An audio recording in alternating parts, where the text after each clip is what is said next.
Olá, bem-vindo a mais um Entre Amigos, o lugar onde aprendemos mais sobre o amor de Deus. Eu sou o Pitu. E eu sou o João, e hoje temos uma lição fantástica para vocês, uma lição sobre a nova aliança. Já não basta um monte de aliança que a gente teve, né, Pitu? Agora tem uma nova aliança. Vamos descobrir o que é isso aí. E a pergunta de hoje é uma só, Pitu. Por que uma nova aliança se a gente já teve a antiga? Qual é a diferença dela? E o que isso nos mostra sobre o caráter de Deus?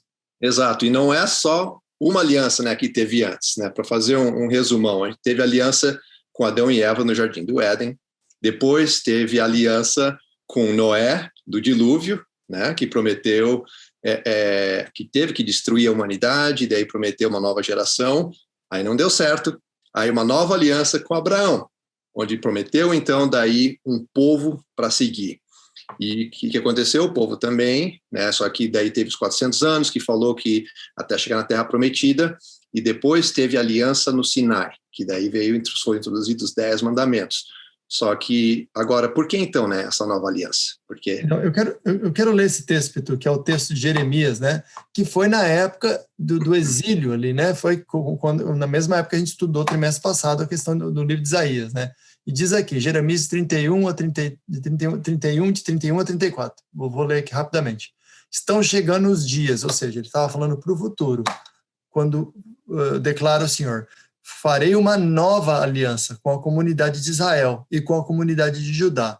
Não será como a aliança que fiz com seus antepassados, quando os tomei pela mão para tirá-los do Egito, como você disse agora, que foi a aliança de Moisés. Porque quebraram a minha aliança, apesar de eu ser o Senhor deles, diz o Senhor. Essa é a aliança que farei com a comunidade de Israel daqueles dias, declara o Senhor. Aí ele diz: porei a minha lei no íntimo deles, a escreverei nos seus corações. Serei o Deus deles e eles serão o meu povo. Ninguém mais ensinará o seu próprio nem o seu irmão, não vai precisar mais do entre amigos, dizendo: conheça o Senhor, porque eles me conhecerão, desde o menor até o maior. Então, Pedro, eu pergunto para você aqui, na aliança, todas as alianças, falava-se de coisas externas, falava da circuncisão, do arco-íris, de uma lei escrita nas tábuas de pedra. Agora falou um negócio completamente aqui que me tirou completamente da linha aqui.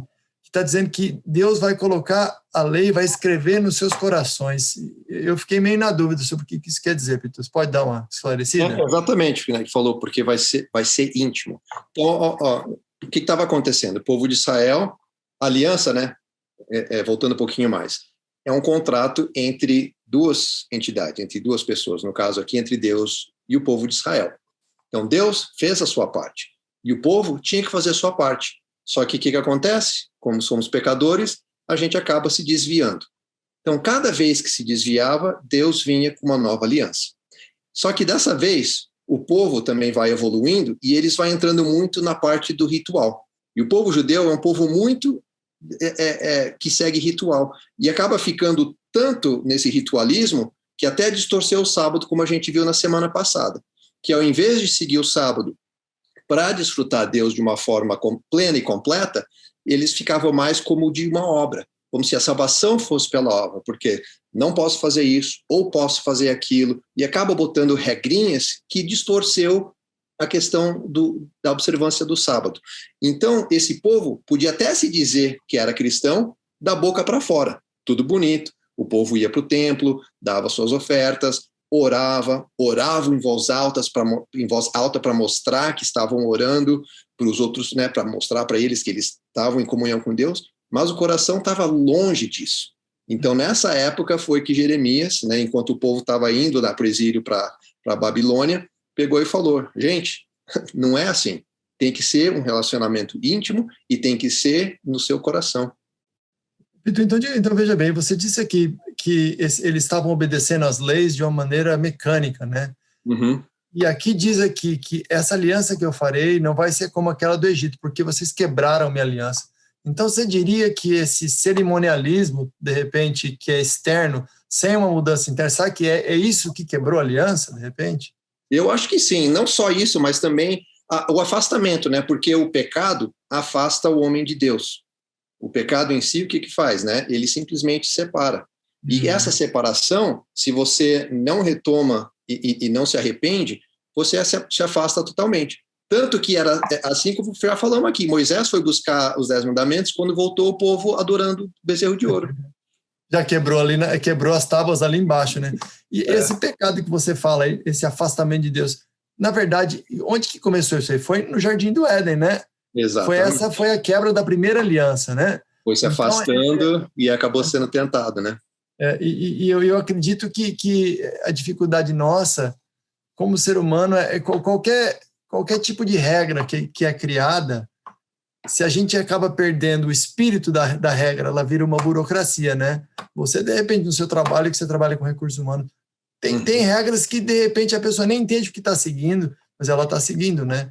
Eu me lembro o dono da Nordstrom, acho que é uma loja aqui famosa de departamento, é bem grande, e eles são famosos. Tem uma história famosa que eu li no livro uma vez, que diz que um cara foi lá com um pneu de trator e falou assim, esse meu pneu está com problema, eu vou devolver esse pneu aqui. E o cara aceitou e deu dinheiro de volta. Para os que não conhecem, essa loja, ela não vende pneu de trator, ela vende roupa. Mas qual que é a regra dessa empresa, do consumidor, de serviço ao consumidor? Não siga regras, mas faça só o que faz sentido. Isso. E a pessoa, naquele momento, achou que fez sentido fazer aquilo. Então, eu sinto que, às vezes... É que antes da Nordstrom ter essa loja aí, era uma loja de peças de carro, e o cara tinha comprado o pneu naquele mesmo estabelecimento, no mesmo prédio. Aí veio a Nordstrom e o cara voltou lá e falou, mas eu comprei aqui, essa loja antes era aqui. Aí os caras foram e fizeram a troca, né? Devolveram o dinheiro pro cara. Você vê, eles fizeram o que sentiu no coração, que fez sentido naquele momento, né? E eu sinto que muitas vezes a gente segue esses rituais, né? E a gente acaba fazendo coisas que a gente nem lembra mais o que está fazendo, né? Então, essa aliança, a lição diz aqui, ó, a nova aliança é, em certo sentido, uma aliança renovada. Ela é a conclusão ou o cumprimento da primeira. Então, eu me confundi bem aí, Pito, porque diz assim, por um lado, é uma aliança nova, mas a gente tem estudado como Deus não muda, né? Como essa aliança mostra que Deus é estável e previsível. Eu fiquei pensando, mas muda ou não muda, né? Então, eu queria revisar com vocês, e você fica à vontade de dar sua opinião aí, mas coisas que são realmente diferentes nessa nova aliança, de colocar a lei no coração, e coisas que são iguais. Antes de mais nada, só para esclarecer, se você olhar nos evangelhos, vocês vão ver que essa nova aliança é o quê? É a vinda de Jesus, certo? E morrendo na cruz. Então, Jesus, quando toma o vinho na Santa Ceia, ele fala, esse é o vinho da nova aliança. Então, nós estamos falando da primeira vinda de Jesus. Então, uma coisa que tem diferente, obviamente, que a gente já discutiu, Pitu, é que essa aliança, ela é no coração, ou seja, ela é algo interno, não é? Não é como uma coisa externa que você pode ter ou pode não ter. Essa é a primeira coisa. A segunda coisa, como eu já disse agora, essa aliança, ela é cumprida na vinda de Jesus. Agora, veja bem, todas as alianças que você falou, Pitu, quais são? A de Adão e Eva, de Noé, de Abraão, de Moisés, elas eram aliança que elas não tinham uma função final em si, elas apontavam para um futuro, não é? Então, quando Adão e Eva, que foram os que quebraram a aliança pela primeira vez, quando eles pecaram, como você disse, se afastaram de Deus, o que aconteceu? O que Deus fez quando eles estavam escondidos, vestidos com roupa de figueira, né, com folhas de figueira, porque eles estavam... O que Deus fez com eles? Deus conversou com eles e Deus os vestiu com peles de cordeiro. Agora eu te pergunto, Pitu, como é que você vai ter uma pele de cordeiro sem ter um cordeiro morto, né? Na Bíblia fala pele de animais, né? Então, ou seja, ali foi o primeiro sacrifício que foi feito, né? Esse sacrifício, ele foi feito para quê? Para apontar Adão e Eva para a necessidade de que alguém, além deles, deveria pagar pelo preço do que eles cometeram, e apontando para o Messias, né? Então, essa história foi contada de geração em geração até o povo de Noé, eles esqueceram. Aí Abraão, lá para frente, também continuou mantendo essa história. Teve até a história do sacrifício do filho de Abraão, que também apontava para o sacrifício de Jesus. E, finalmente, a gente vai para Moisés, e quando chega nessa nova aliança, o que é isso? É, como diz de uma maneira mais técnica, é o tipo encontra o antitipo. Ou seja, todas essas alianças, todo o Antigo Testamento aponta para quê? Para esse momento no qual Deus vai fazer algo tão incrível, algo tão mirabolante, tão maravilhoso, que isso vai ficar impressionado no coração da humanidade toda. Ou seja, o Jesus, que era o Messias que estava sendo falado, ele vem e ele mesmo faz o sinal, ele próprio, né? Exatamente. E para ficar marcado na população, né, no povo, que, lembre-se, não só é o povo de Israel, era para todos, Deus teve que pegar e vir de uma maneira diferente, como você veio fazendo, né, com as outras alianças. E dessa vez, o que ele falou? O Senhor dará um coração para que o conheçam, para que saibam que ele é o Senhor. Por isso que é um negócio mais íntimo, né? E ele tirará deles o coração de pedra, como eu falei, o povo estava só da boca para fora, por dentro não estavam adorando da forma que seria, e lhes dará um coração de carne. O que significa isso, né? Voltar a ser, na humildade, voltar a entender como a gente era para ser desde o início. E dará um coração novo, um espírito novo também, não só o coração, mas um espírito novo. E ele também disse, porei dentro de vocês o meu espírito, para que fiquem com a gente, né? Para que nesse coração renovado, com esse espírito novo, a gente possa cumprir a aliança. E essa obra de Deus que é o fundamento dessa nova aliança. Então, isso aí que você está falando, então, será que isso aí bate com Jesus indo para o céu e dizendo que o Espírito dele vai vir e tem o Pentecostes? Será que é isso aí? Eu acredito que sim, né, João? Porque na Bíblia tudo faz sentido, tudo tem um ciclo. Tanto que, né, com a aliança de Moisés, eles construíram o tabernáculo. E o tabernáculo tinha lá o lugar santíssimo, o lugar santo, tudo explicando, né, na expiação o tempo que ia acontecer. Sempre um simbolismo apontando para o futuro. E a morte do Cordeiro simbolizando que era a morte de Jesus. Tanto que quando Jesus morreu na cruz, acabou aquele simbolismo de ter que matar a ovelha. É por isso que o véu, eles dizem que o véu rasgou, né? Quando Jesus morreu, porque não havia mais necessidade. Eu acho que essa, inclusive, é a lição da semana que vem, né? Que é o que trabalho que Cristo está fazendo agora. Agora, eu queria só ressaltar uma coisa aqui nessa aliança que eu achei muito bonito também, que diz assim, depois que escreverei nos seus corações, diz assim, serei o Deus deles e eles serão meu povo. Essa é a mesma linguagem que está falando no Apocalipse, na volta de Jesus. Jesus vai estar no meio do seu povo, e eles serão o seu povo, e ele será o Deus deles. E diz aqui, ninguém mais ensinará ao seu próximo nem ao seu irmão.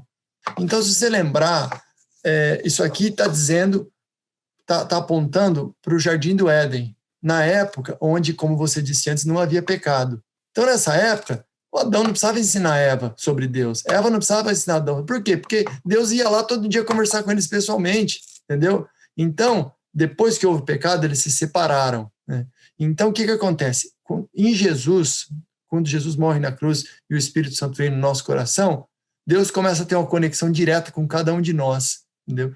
E embora temos pastores, teólogos e igrejas, hoje cada um de nós consegue ter um relacionamento direto e único com Deus, né? E essa é a parte bonita de tudo isso, porque, de repente, tem um bom ponto para a gente pensar. Olha aqui, diz assim, em 1 Coríntios 6,19, acaso não sabem que o corpo é o santuário do Espírito Santo que habita em vocês, que lhe foi dado por Deus? Ou seja, Deus tentou falar com Moisés, com Abraão, mas agora ele decide, se você e eu aceitarmos, morar no nosso coração. O nosso coração vira um templo.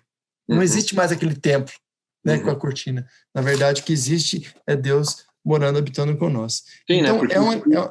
Desculpa, porque complementando, está falando que o ponto principal é a salvação. E a salvação é pela fé em Deus, né? Então, não é pelas nossas obras, né? É que Deus perdoa os nossos pecados. E não, a gente não tem mérito nenhum. E tudo isso é por causa justamente pela sua graça. E esse que é o ponto da salvação, e o ponto da aliança, né, o principal. Tanto que a gente está falando, né, por que nova aliança? Por que nova aliança? O objetivo final é o mesmo, não mudou. O que muda é a gente, o povo vai lá e acaba querendo fazer coisas diferentes, e Deus tem que renovar. E é importante ressaltar que em nenhum momento Deus esqueceu do povo. Ele deixava o povo sofrer, deixava o povo ser conquistado por outras nações, ser levado como os cativeiros, como consequência. Porque se o povo tivesse seguido e mantivesse seguido, né, nos passos certinho, não teria passado por isso. E vale a pena lembrar também, Peter, que não é que Deus fez uma aliança com Noé, aí deu errado, ele falou, tem que fazer outra. Deus foi encontrando o ser humano no momento que ele estava progredindo com o ser humano, e fez tudo que foi necessário para que a gente compreendesse todo esse amor de Deus, na hora certa. Então, a gente falou das coisas que a aliança, essa nova aliança é diferente, mas na verdade tem muitas coisas que ela é igual às outras. O caráter de Deus é o mesmo, como você disse. Deus toma a iniciativa, Deus vai lá e faz tudo. E ele quer fazer tudo para nos salvar, né? E nosso papel é o quê? Participar e aceitar isso aí, né?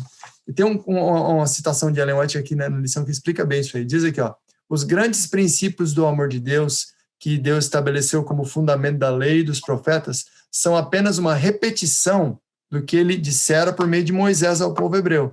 As reivindicações de Deus são as mesmas, e o princípio do seu governo também são os mesmos, pois tudo procede daquele em que não há nenhuma mudança, nem sombra de variação. Então, é um ponto interessante, porque Deus, ele não muda no seu caráter e no seu propósito de salvar, mas ele muda no sentido de ser flexível e trabalhar com a geração humana no momento que ela estava, e vai nos preparando para que a gente vá recebendo a luz para nos salvarmos, né?